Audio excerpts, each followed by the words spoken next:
আমার কলকাতা মধ্যে ডিস্ট্রিক্ট। তোমার বাড়ি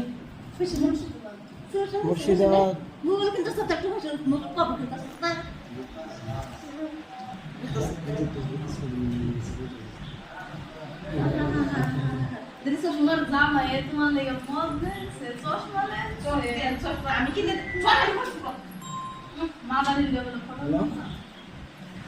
না রাখা পাইছে না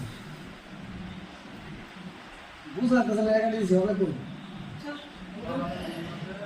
ভিন্ন লাগছে নাকি এটা করবে না